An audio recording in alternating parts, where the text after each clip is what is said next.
India Pakistan war జరుగుతుంది కాబట్టి ఐపీఎల్ను తాత్కాలికంగా వాయిదా వేసినట్లు బీసీసీఐ అధికారికంగా ప్రకటించింది. అయితే ఒక వారం రోజులు ఆపుతారా లేదా ఇంగ్లాండ్ ఇండియా టెస్ట్ సిరీస్ తర్వాత తిరిగి ఐపీఎల్ కొనసాగిస్తారా అనేది చూడాలి.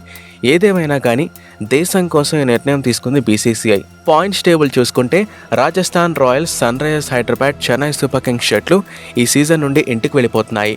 గుజరాత్ టైటన్స్ జట్టు టాప్ ప్లేస్లో కొనసాగుతుండగా రాయల్ ఛాలెంజర్స్ బెంగళూరు 2వ స్థానంలో ఉంది. పంజాబ్ కింగ్స్ 3, ముంబై ఇండియన్స్ 4వ స్థానంలో ఉన్నాయి. అయితే ఢిల్లీ, కోల్కతా, లక్నో జట్లు వరుసగా 5, 6, 7 స్థానాల్లో కొనసాగుతున్నాయి. అయితే మిగతా టీమ్స్ ఎలా ఉన్నా రాయల్ ఛాలెంజర్స్ బెంగళూరు ఫ్యాన్స్ మాత్రం ఆటక బెంగళూరు ఆడుతుంటే ఏంట్రా మాకిది అని ఒకరి చెవిలో ఒకరు కొరుక్కుంటూ తెగ బాధపడిపోతున్నారు. ఎప్పటికప్పుడు ఈసాల కప్ నామ్దే అంటూ ఆర్సీబీ ఫ్యాన్స్ చెవులు తుప్పు పట్టేలా చెప్పుకొచ్చారు. ఈసారి మాత్రం పక్కా తుప్పు కాదు కప్ అనేలా చేసింది. దానికి తగ్గట్టు ఆర్సీబీ చరిత్రలోనే మంచి పర్ఫార్మెన్స్ ఇచ్చి 2వ స్థానంలో నిలబడింది. ఆర్సీబీ కప్పు కొట్టేస్తుందేమో అన్నట్టుగా అనుకున్నాం. పాపం వాళ్ళ కప్పు ఆశలకు బ్రేక్ పడింది. అసలు ఆడక మా ఆర్సీబీ ఆడుతుంటే ఏంట్రా మాకీ గోల అంటూ తల పట్టుకుంటున్నారు.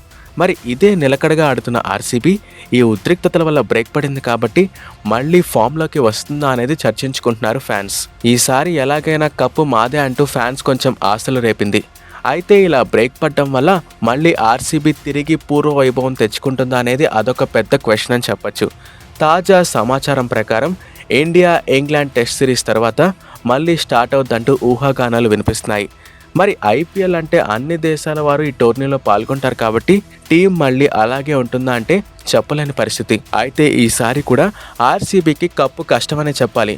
చూడాలి మళ్ళీ తిరిగి రీస్కెడ్యూల్ చేస్తారా లేదా అని.